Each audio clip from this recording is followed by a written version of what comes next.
The Las Vegas Aces are on the brink of being eliminated from the WNBA playoffs, and recently they have been in the news for all the wrong reasons. And not only that, no offense to A'ja Wilson, she was not good in the playoffs. Well, maybe not good in the playoffs, not good in this series. You might be saying, oh, but like, she had 19 and 10. She had 2 points in the fourth quarter and shot the ball twice. They went into the fourth quarter. Like, they lost it by 12. They were down 2 going into the fourth quarter. They were down 2. She shot the ball twice. It was literally, Kelsey, go take us home. Did you see A'ja Wilson's playoff performance? She only scored 2 points in the fourth quarter of a must-win game. Now, compare that to Caitlin Clark, who was out there passing like LeBron and turning her team from underdogs into real contenders. You know, but I'm rooting for Caitlin because I've been in that seat before. I've walked that road before. I hope she kills. You might be wondering, is Clark becoming the new face of the WNBA? Let's dive into how this rivalry is changing the league. But here's where things get really interesting. Remember that ad where Wilson said, "Winning isn't for everyone"? Well, you won't believe how that's starting to backfire on her now. So, A'ja was right. A'ja was right. Winning isn't for everyone. Winning is not for everyone. She's on the money. Winning isn't for everyone. It's almost like the basketball gods decided to dish out some karma, and Wilson got the full dose. Ends up making history, sitting on top of the mountain as the first unanimous MVP in NBA or WNBA history to not reach the finals. Ooh, that doesn't really seem like that is a stat that I want to be the only one. It doesn't seem like that is a stat that I'm going to go home and brag to my closest friends and family. Now, you might be asking, what's really going on here? Is this just a one-off for Wilson, or are we witnessing a shift in the league?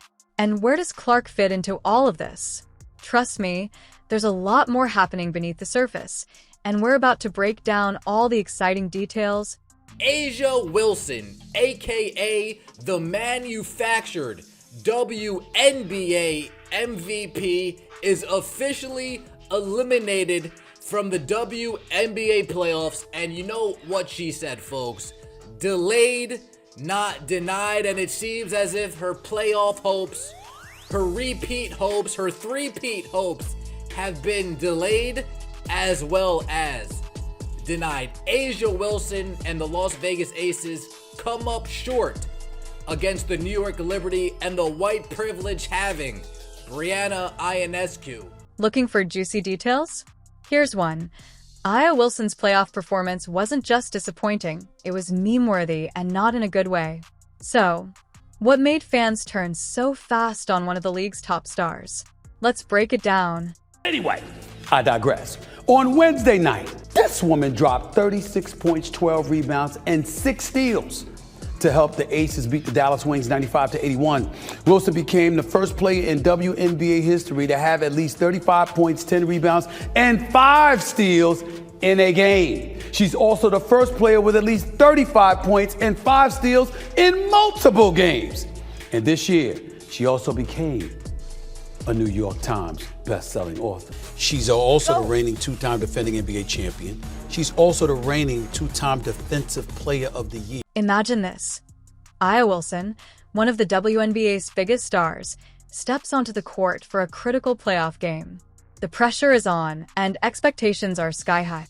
She's known for taking control of games and leading her team to victory. A'ja Wilson, 19 points, 10 rebounds, 5 blocks. She had the infamous Angel Reese double-double that resulted in a loss, but I'm off that. But then, what happened? Just 19 points, 10 rebounds, and 5 blocks. That's right, only 19 points in a must-win game. Can you believe it? Obviously, this is a completely memeable offense, but the winning isn't for everybody. And then they go and it's the first time they lose.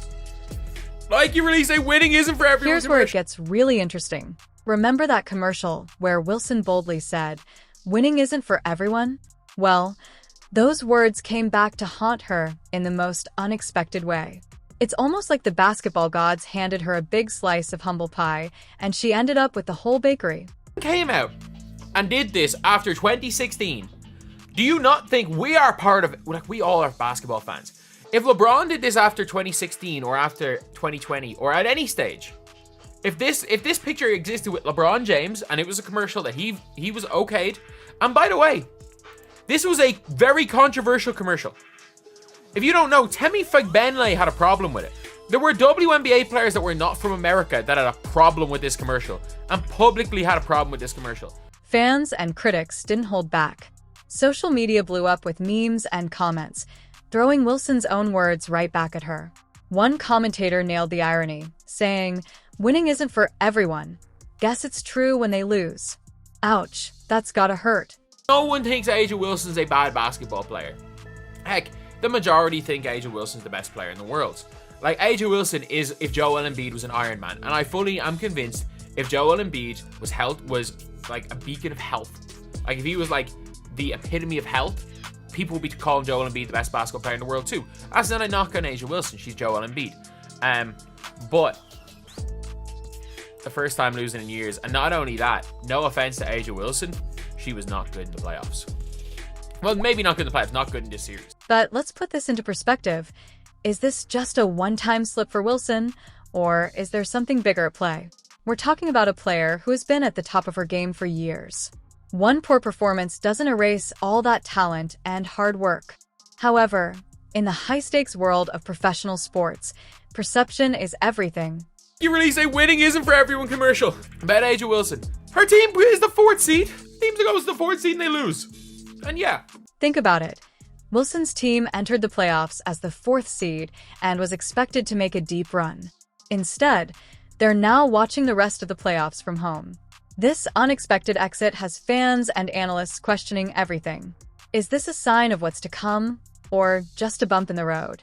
You might be wondering how a star player can bounce back from this. It's not just about the game anymore. It's about managing her image, living up to her own hype, and proving the doubters wrong. Wilson has her work cut out for her. I'm sorry, we gotta meme this. If we're not memeing this, and by the way, I'm not talking about Aces or A'ja fans. Like, if I'm not talking about Aces or A'ja fans, I'm talking about just the general. There's nothing wrong with memeing. Winning isn't for everybody. And you know what? It's probably gonna come, like, bite us in the ass at some stage when A'ja comes back and wins. But it's just like for everyone who made fun of the Celtics for losing for all those years, and for blowing for losing to the 8th seed. It bit everyone in the ass when they came back to win. That's sports. That's sports for you. And I don't care what anyone says. That's sports. But here's the thing about sports. Narratives can shift in an instant. Today's meme could turn into tomorrow's motivation. Will Wilson use this experience as fuel to come back stronger? Or will the pressure of living up to her own words become too overwhelming? But here's the thing about sports. Narratives can change in an instant. Today's meme can be tomorrow's motivation. Will Wilson use this as fuel to come back stronger? Or will the pressure of living up to her own words become too much? So I do kind of sometimes catch myself. I'm like, oh, okay, bet, I got you. And I'm like, oh no, let me enjoy the game. Go women's sports. Like, the competitor in me just can't live without a film session sometimes. I don't watch to enjoy it, but sometimes I find myself like, all right, bet, she liked that move, bet, I got it. Because like you said, I'm getting older, so I'm like, all right, I got to start playing smarter a little bit, and let me try to figure it out before they kind of get ahead of the game. And I'm pretty sure they like did it to me when I was a rookie, so I don't feel too bad. I'm like, yeah, no, you did the same. Let's not forget, we're talking about a league that's always evolving. New stars are emerging and challenging the established order. This brings us to our next point. While Wilson struggles, there's another player who's been turning heads and changing the game. Officially official, Caitlin Clark is your WNBA Rookie of the Year. Caitlin Clark, Rookie of the Year, one last award to cap off just an incredible season from Caitlin Clark. It was kind of weird because we knew this was happening last week. It got leaked. Really, we knew this was happening well over a month ago internally. But to see it finally official from the WNBA was cool yesterday. She received 66 of the 67. While some stars are fading, a new light is shining brighter than ever. Can you imagine a player so exceptional that she's not just winning games, but also changing the way the entire sport is played? That's exactly what's happening with the WNBA's newest phenom. Caitlin Clark has just been named the 2024 Rookie of the Year. Clark's rookie season, it was historic. She had the most points in a rookie campaign, the most assists in any season ever, and she even messed around and got a pair of triple-doubles, something no other rookie has ever done. Enter Caitlin Clark, the rookie who's taking the league by storm. You might think you've seen it all in basketball, but Clark is doing things on the court that make even the veterans take notice. How is she transforming a struggling team into a powerhouse all on her own? Let's break it down. And it was a huge game, guys, for Caitlin Clark, sinking her 86th three-pointer of the season, breaking the WNBA record for the most three-pointers by a rookie in a single season. Congratulations to Caitlin. First, let's discuss her three-point shooting. Clark isn't just good from beyond the arc. She's redefining what's possible. We're talking about logo threes that look as effortless as layups. It's as if she's playing a different game, one where the three-point line is merely a suggestion. Her three-point shooting has heated up, and nobody in the league can flick logo threes as effortlessly as Caitlin can. But here's where it gets wild. Clark isn't just a scorer. She's leading the entire WNBA in assists. Yes, you heard that right. A rookie is at the top of the league in assists. One commentator summed it up perfectly. She takes control, she orchestrates plays, and she dominates game after game with her passing. Sound familiar? That's the kind of praise we used to reserve for LeBron James. Caitlin Clark is running away with the WNBA assists lead. She's 25 better than anybody else in the league. Now, you might be thinking, okay, she can shoot and pass, so what? But it's more than that. Clark's style of play is completely reshaping what we expect from point guards in the WNBA. She's not just playing the game, she's changing it. Her unique combination of scoring ability and court vision is something we haven't seen at this level before. Clark, in a shock to me, has proven already to be a once-a-generation passer. I did not see that coming at Iowa. I thought scoring, yes, she's the all-time greatest scorer in the history of college basketball, men's or women's, but passing like this? I'm talking about gifted LeBron-esque bounce passing.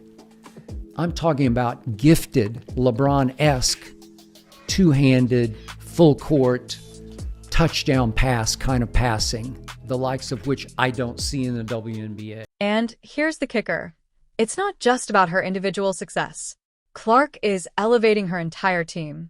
The Indiana Fever were at the bottom of the standings last season, and now they're in the playoff conversation. That's the kind of impact that defines true greatness in this league. She's having impact on her team that nobody else in the league is having on her team. This is a team that went 13-27 last year. And suddenly, the Indiana Fever are the hottest team by far in the league. But let's be real for a moment. It's not just about the stats or the wins. It's about the excitement Clark brings to every game. Fans are tuning in just to see what she'll do next. Will she hit a half-court shot? Will she make an impossible pass through 3 defenders? With Clark on the court, anything seems possible. I can't help it. I can't stop watching. I can't stop talking about the impact Caitlin Clark is having on game after game after game. She takes over. She maestros. She controls game after game after game with her passing and her carefully chosen spots to score. I still get frustrated because she won't shoot enough in fourth quarters because she defers to her vets. She's got horrendous pressure on her. Not to be a diva, not to look like she's trying to be something more than she should be as a rookie. I appreciate that. But Caitlin, you're really not a rookie anymore. Just shoot it in the fourth quarter. You're that good. You've proven to be that great. And that's what's truly changing the game. Clark isn't just a great player. She's a showstopper. She's the kind of player who makes you want to tell your friends, did you see what Caitlin Clark just did? She's must-see TV in a way we haven't experienced in the WNBA for a long time now. Imagine if Clark's rapid rise is just the beginning. What if her arrival signals a major shift in the WNBA's landscape? The league's established stars are suddenly looking over their shoulders, and for good reason. We're not just talking about a new player making waves. We're witnessing a potential changing of the guard that could reshape the entire league. About here, 1,000. What is that? 1.219. Is that the number? And the game afterwards got 485,000 people. So the Fever, in their game against the Minnesota Lynx, was 1.219 million on Ion. Think about it. Clark isn't just racking up impressive numbers. She's challenging the very idea of who the best player in the WNBA is. Aya Wilson has long been seen as the top player, but Clark's emergence is igniting a debate that has fans and analysts buzzing. It's no longer just about the stats. It's about impact, style of play, and the ability to elevate an entire team. Before the 2023 season, the WNBA had grown by 40% viewership from 2022 to 2023. But with Caitlin Clark's arrival, it's grown by 400% viewership. What that means is if the WNBA were to continue to grow at the rate it grew from 22 to 23, it would take until 2028 to do what Caitlin Clark did this year. Okay. But here's where it gets really interesting. The rivalry between Clark and Wilson is more than just two players trying to outshine each other on the court. It's reshaping the entire narrative of the WNBA. Suddenly, we have storylines that are captivating both casual fans and hardcore basketball enthusiasts. Media coverage is increasing, social media is buzzing with every highlight and hot take, and the league is finally getting the attention it has been craving for years. Rookie of the Year is over 2-3 weeks ago. All of a sudden, Caitlin Clark is starting to push A'ja Wilson for MVP of this league, and I am not exaggerating. She is starting to push A'ja as the best player in the league because I don't see anybody control a game the way. You might be wondering how Wilson and Clark are managing all this pressure. Well, let me tell you, it's not easy being at the center of a basketball revolution. With Wilson's recent struggles, you can bet she's using that as motivation to come back stronger than ever. She has something to prove now, and that's when great players often reveal their true colors. It's not beef. Like, media can make it beef, anybody can make it beef, but it's not beef. And it's like, when you see us, we're making each other better every possession. When I watch some of these younger guys, when I'm watching college or you watching some of the overseas guys come over, when I'm watching them like, that's cool, like that kid's good. I'm also watching them like, all right, let me figure out his tendencies now. So when he come in this league, the first time I play him, I can destroy him because I'm only going to get older and I need to instill some type of doubt and fear in you while you're young so that when you see me as I age, you know, I have to be a little unsure of myself. And as for Clark, she now has a target on her back. Every team will bring their A game when she's on the court. Can she handle the pressure? Can she maintain this incredible level of play? These are the questions that will keep fans on the edge of their seats all season long. We wanted to, but I think we started to really come together, and that's what matters the most to me, is that we never back down from any fight. We never back down from any challenge. But here's the thing. No matter who comes out on top in this rivalry, the real winner is the WNBA itself. We're seeing increased viewership, more media coverage, and a level of excitement that's breathing new life into the league. This Clark versus Wilson narrative is delivering the kind of drama and competition that sports fans live for. They have to win every year. Like, A'ja put a target on her back with her interviews, with the way the media had to talk about her, with the way that even if you criticize A'ja Wilson's logo, she would go on social media and be like, and go personal with you when you said her logo. So, what's the big picture? This Clark versus Wilson rivalry isn't just about determining who the best player is. It's redefining what it means to be a star in the WNBA. It's not only about how many points you score or how many games you win. It's about how you play the game, how you handle the pressure, and how you connect with the fans. True. Sports are better when people hate each other. It is. And there's real rivalries. This is what Think we about need. it. Wilson has long been the face of the league, but now Clark is making everyone question that status. And it's not just happening on the court. It's all over social media, in commercials, and in every conversation about women's basketball. And high-fiving off-camera, red carpets, whatever. But then when they're on the court, they kind of want to kill each other. Like, I think we need to focus, and I'm not trying to be Pollyanna here, but I think we do need to focus on what's good about this and forget about good. It could be potentially great. The NBA exploded in popularity, reach, and money because of Magic and Larry Bird. And I think the WNBA has an opportunity to do it if it doesn't get bogged down in these storylines that are trying to bring both of these women and really a lot of these WNBA superstars. You might be wondering what this means for the WNBA. Are we witnessing the beginning of something bigger as this rivalry unfolds?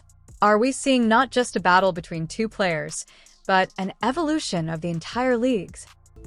Since you brought it up, I'm going to touch on it just for a bit. The ratings, I believe 2 Sundays ago with Caitlin Clark, she drew 1.8 million viewers on an NFL Sunday. This past NFL